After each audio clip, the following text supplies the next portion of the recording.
Hey guys, this is Gabe, and today's the day that I review the dreaded Mufasa the Lion King. If you guys have seen my videos in the past, you know I really liked the Lion King remake when it was originally released. My feelings have changed a lot since then. It's unoriginal and lacks any of the emotion from the cartoon, but I still don't think it's bad, it just could have been a lot better. It's still watchable at the very least, but when I saw the trailer for Mufasa, my hope was completely low. I had no hope for this movie. It looked like more soulless Hollywood slop, and after watching the movie yesterday, I gotta say, I was completely right. The movie was terrible. Also, quick warning, there will be spoilers in this review, like usual. Let's start with the positives. The visuals are breathtaking. I think while the Lion King remake wasn't expressive enough, the textures were really good. Sadly, though, I can't say the same about the lighting. Here, the lighting is still really bad, but at the very least they finally have expressions. You could tell what emotion they're feeling just by looking at their faces, and I can at least thank Disney for that. And the music here was surprisingly decent.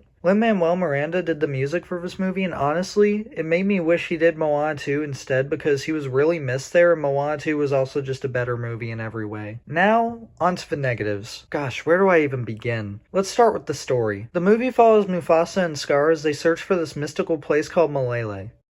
That's it. That's the story. Honestly, the entire movie feels almost aimless with its story. It's either really thin or non-existent at times. And the cutaways to the present day with Timon, Pumbaa, and Rafiki were distracting, although I admit they were a highlight because of how funny they were. Also, the character arcs. Mufasa, I'll admit, has a decent arc.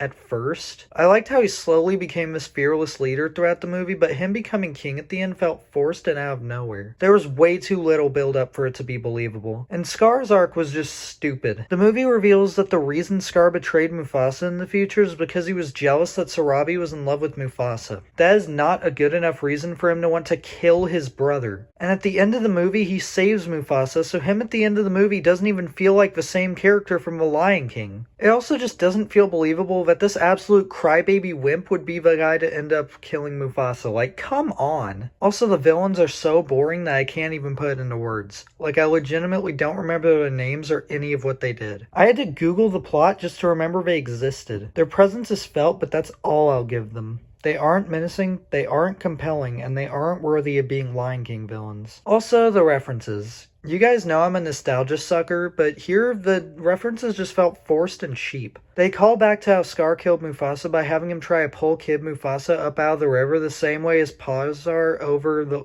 him whenever he kills him. But like, why? That doesn't make any sense. What kind of method of saving someone is that? And they do it again near the end of the movie just to hint that Scar wants to kill Mufasa, but he doesn't kill him. What was the point? I will admit, though, it was pretty cool seeing how Pride Rock was created. I'll give them that, but that's it. Wow. I cannot believe how right I was about this movie. There's a lesson to be learned here, Disney, and that's that this formula you're doing just doesn't work. We don't want soulless CGI corpses of your animated movies. We want original movies, and not like Wish. Don't even get me started on that one. Please just stop with these remakes, except Lilo and Stitch. That one actually looks pretty good. But also, please cancel Snow White. I feel like I don't even need to explain that one. It just looks horrendous. But I'm getting off topic. Mufasa earns a score of 4 out of 10. While it could have been a lot worse, I would have rather had an animated movie instead of whatever this was. Anyways, that's all I'm saying about Mufasa. I just want to move on to better movies, like Sonic 3, which I'll be watching with my friends next month. Anyways, thanks for watching.